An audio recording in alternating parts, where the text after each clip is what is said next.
leftovers, so you put it in the fridge or something. And then when you come back, it looks like this. It's all rotten and dry and dehydrated and just rancid. You don't really want to use it anymore, and it's hard and crunchy like this one. There must be a better way to preserve your lemon and still get your juice. Well, there is. This is how. You take your lemon and you roll it, and then you want to take a sort of pin and just poke it in the bottom of the lemon, the exact bottom where the point is here. And then you squeeze and all the lemon juice you want just pours out. Now the great thing is it's got a very small little hole in it now, so oxygen can't really get into it and make it rot, so it will stay fresher for longer.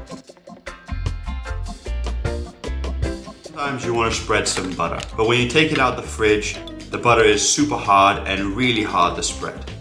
This is super annoying. So what do? You usually just pop it in the microwave, but the issue with this is it always seems to over melt the butter and make it into a big soupy mess just like this. That can be very annoying.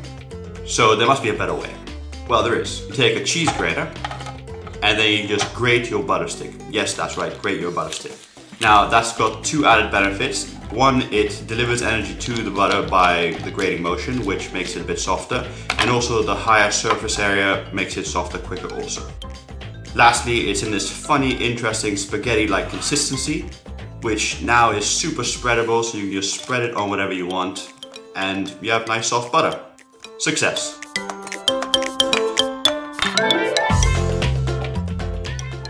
You just take a knife and a potato and you put them together and just twirl the potato around while you cut into the skin just softly in a circular motion. Then you take it and you cook it like you normally would.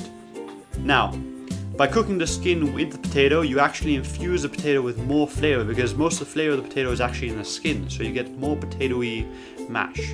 And once you've cooked it, you can just pull the skin off just like this. And it's so much more efficient, you don't waste any potato, and it's much quicker than peeling it. Take a hard boiled egg, place it in a jar, add a little bit of water to cover.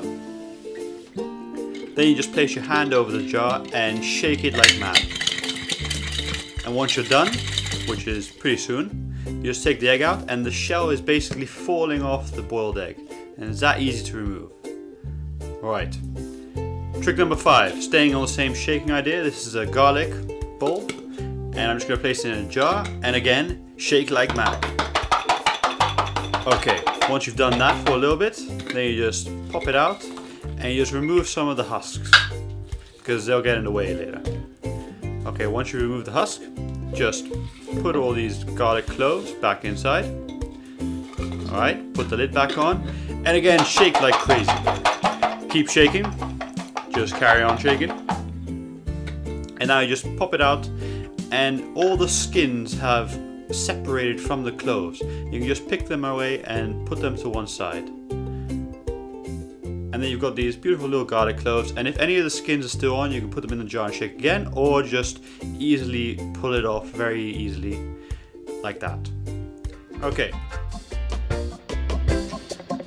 I hate it when you have old bread and it's super hard and you can't use it anymore. That's why I always keep my bread inside a plastic bag so it stays soft, just like this one here. And then you can still resuscitate it. So here I've got soft bread, but it's very, very old. And to resuscitate it, all you're going to need is just some water. So I'm just going to put this here so I can pour some water over it. Basically just pour the water over it and pour it on the bottom also. And then you want to place it into an oven at 180 degrees Celsius. That's 356 degrees Fahrenheit. And you're going to want to leave it in there for about 3 minutes. And after 3 minutes have passed, then you just want to turn it around and then hit it up for another about 3 minutes. If it's still soft or not done enough, then leave it a bit longer. But once it's done, then you just pull it out and it's crispy again and crunchy, just like it was from the bakers. And the inside is nice and soft and tender and steamy and just delicious fresh bread. And this is like an old bread. This is like a week old, really. But it's super usable again and just great to use. So give this a try at home and let me know what you think.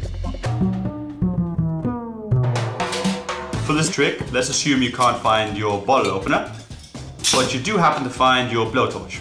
Well, just take it and turn it on, then aim it at the little air gap in between the cork and the wine.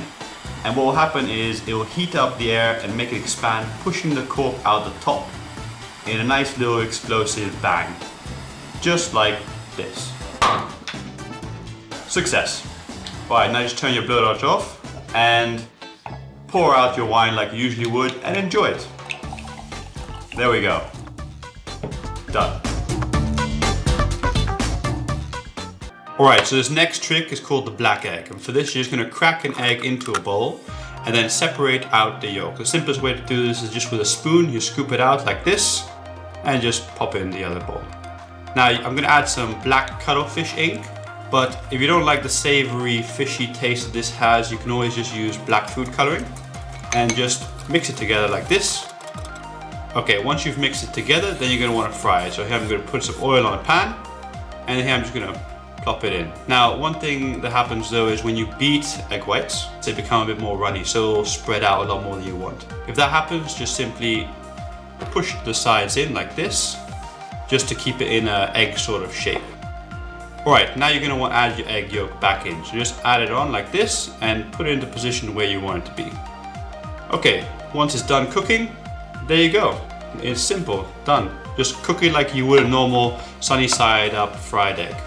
And this is just a very simple way to make something mundane look very, very different and interesting. I hope you enjoy it.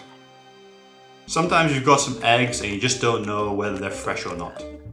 Now, it's kind of impossible to look at an egg and know if it's fresh, even though most grocery stores these days do print the date on them just like so, but sometimes these dates get rubbed off because of some other reason that we just don't know.